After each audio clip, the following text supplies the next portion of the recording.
welcome. I did divine couples today, and just when I was searching for, like, any energy to pick up on or what would be good to explore in the next reading, it came to me singles. I don't know if I've done a singles read before. I think just a general love or couples. It's not been aimed particularly at those of you looking for a relationship or just single and maybe enjoying being single. So we'll see what comes out. I just got single, so I don't even know male, masculine, feminine energy, wanting a relationship or not. All I got was singles. Do singles. So here we go. Try to do singles justice. I'm going to start with tarot. Make sure you're on up right. That did not flip any over. Okay.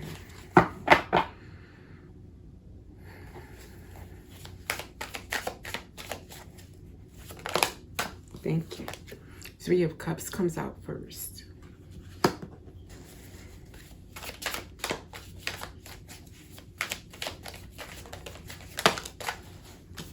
Seven of Cups, lots of cups.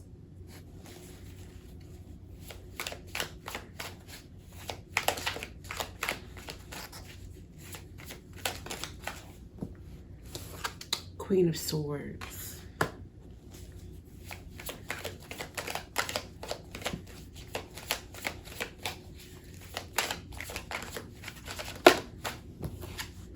And then together, we have the Lovers and the Nine of Swords popping out together. I thought so.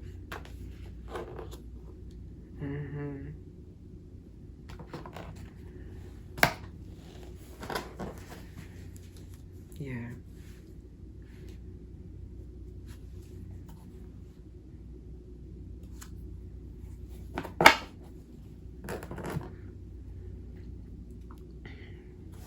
So with this Three of Cups, I didn't want to take it that way. I wanted to take it as in you're more focused on friendships, partying, having a good time. And while that might be the case, we're thinking, I'm picking up the energy of your stance toward relationships as a single person. Three of Cups is telling me that you have experienced a third-party situation, a situation where it was not just you and that person and outside interference. It didn't have to be cheating. It could have been just someone else being influenced by something, their job, working too much. Some kind of third factor, we'll even say, came in on a Two of Cups situation. Should have been Two of Cups, but it was three. There was a third interest there. And then we have Seven of Cups. This could have left you very confused or feeling disillusioned by the relationship or the experience. Like, you love me or you don't love me. What's going on here, right? Then we have the Queen of Swords. I think you cut through that confusion and ended things and put up boundaries and decided no more. The jokes are over, or, the nonsense ends here. So... but after that, after you ended that relationship or that affair, maybe you were the third party and was confused. I just got that. So, but join the line there. Now, with that Nine of Swords coming out with the Lovers, it's like you fret over the thought of another relationship. Or, it brings stress to you. It brings panic, maybe even, to think of giving a relationship a chance again. And then we have the Knight of Pentacles, meaning, like, to me, it's like very slow moving. In this case, you are slow to get back into the game or to go, to allow anyone back in. I'm just going to leave the cards there instead of picking them up while I go forward with the Truth Oracle here. to get more on what influenced. What is that third party? Is that you? Were you the third party and confused because you thought it was going to go somewhere? Or was someone supposed to be committed to you and they went outside or listened to other people or let their job come first? Let's see. Can I get something about the Three of Cups?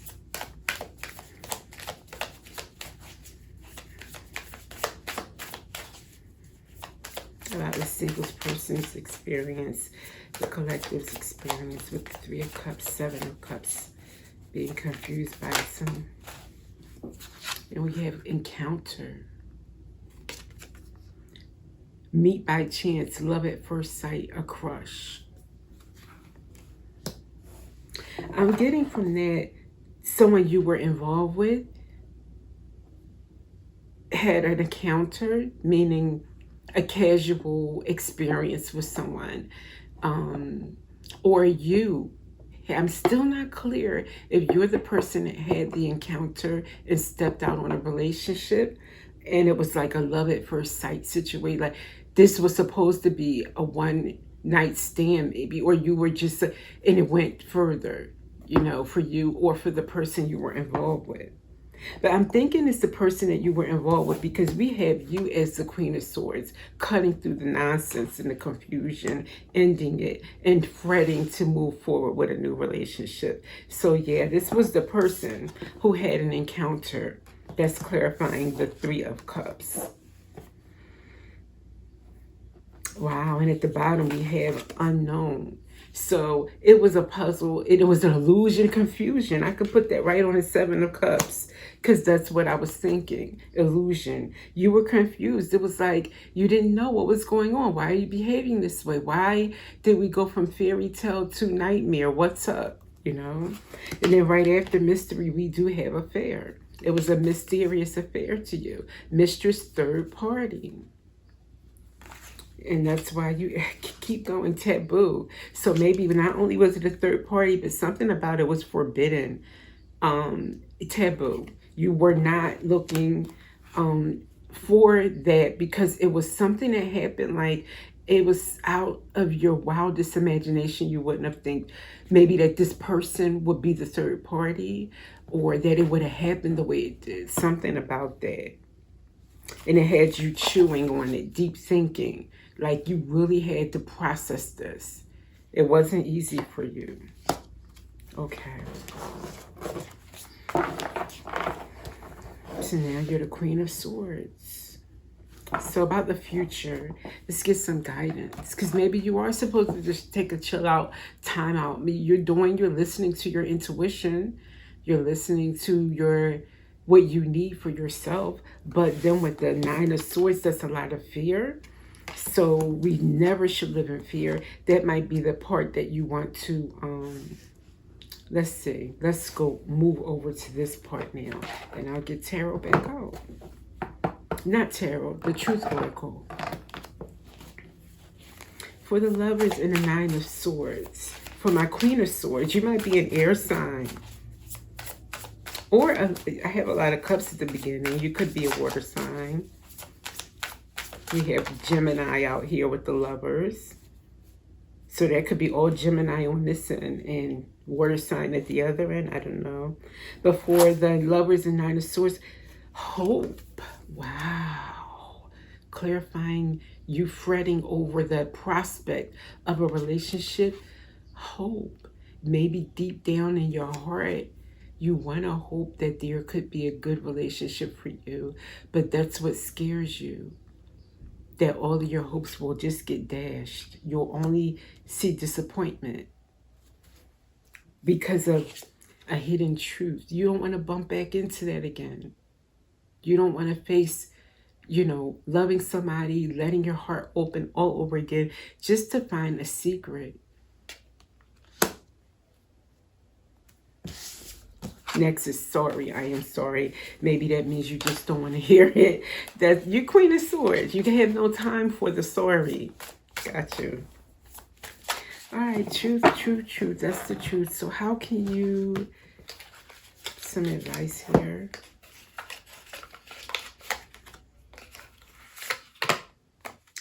focus on your healing at this point. Let's see. What is it that they want you to focus on as far as your healing?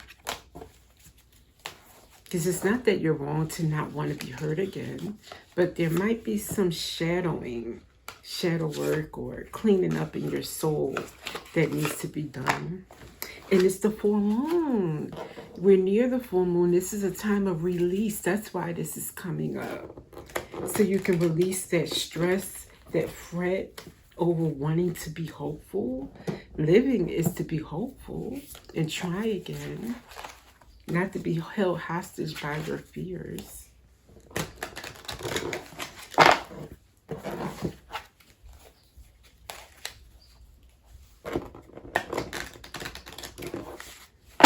Okay. Give me a healing card from each deck, please. For the single collective, they're spreading over hoping. Maybe get one of this deck. And can I get another from this deck? For my single collective, afraid to hope, afraid to love again, to trust again. Few snackers, but I'm not going to say that, Spirit. There you go. All right. First card I got was Unleash Your Creativity.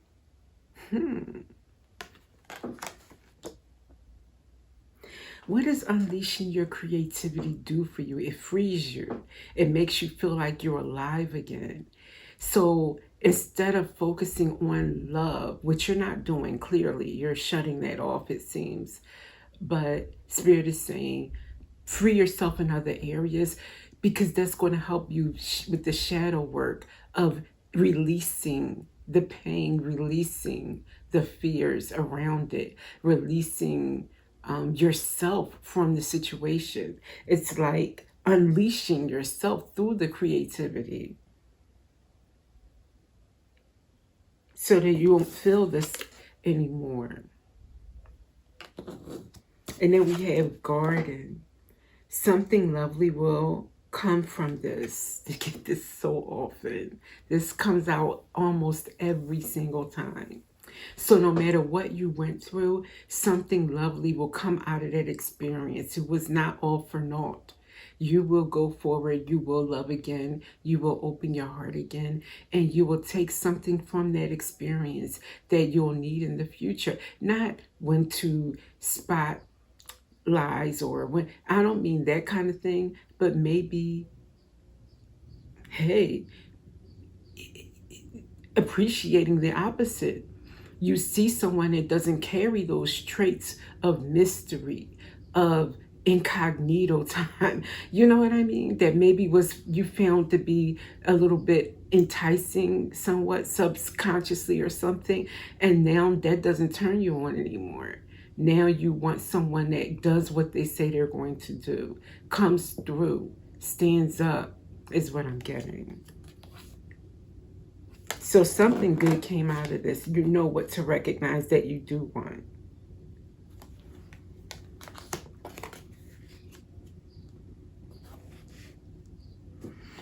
Speaking of what you do want in a relationship, what is that? Gonna be newsy.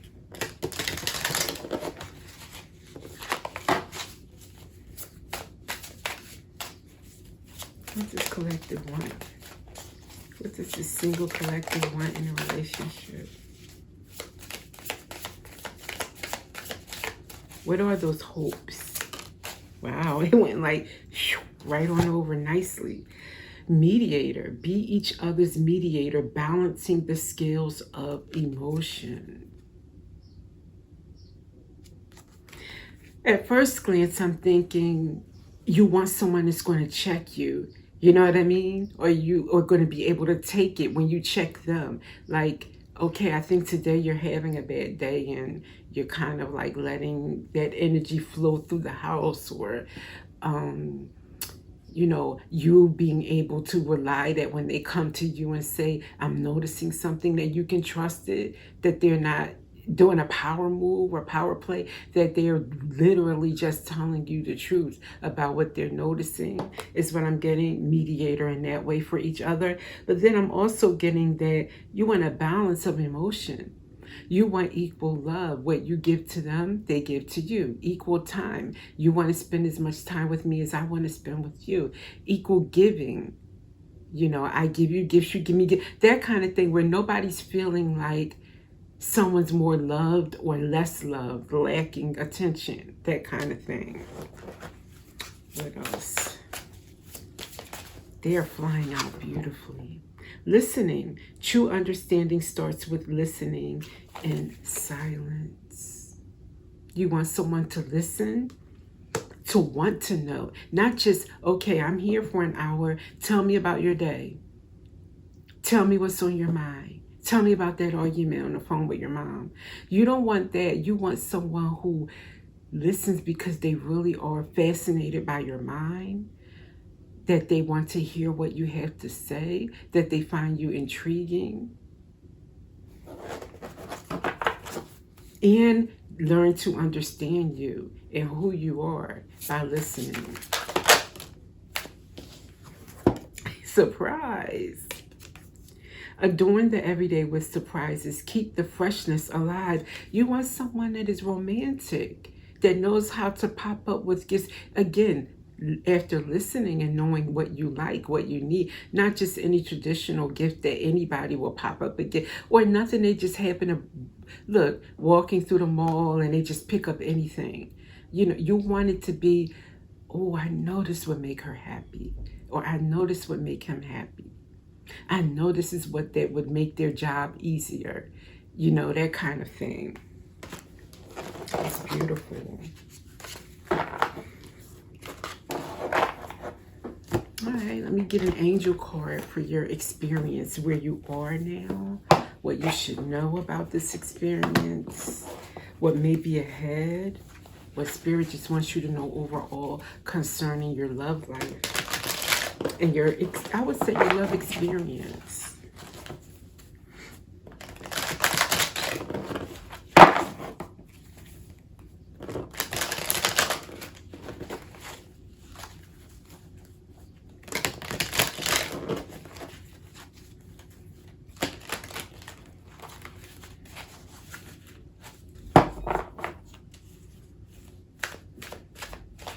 What should our collective know?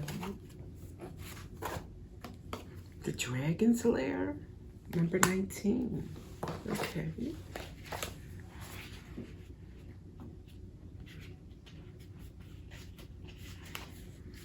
You are always protected and divinely directed.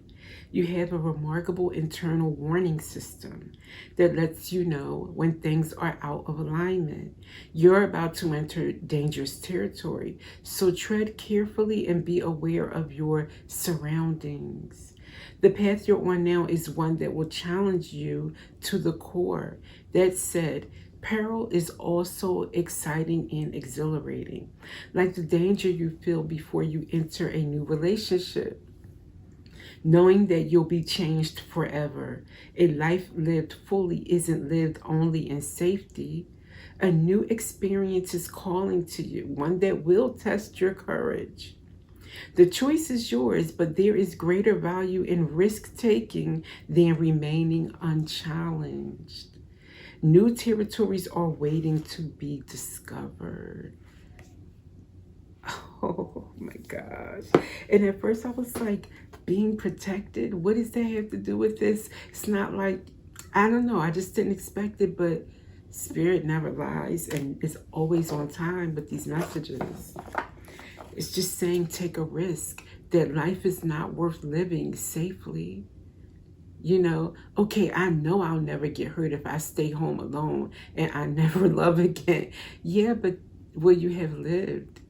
You know? Wow.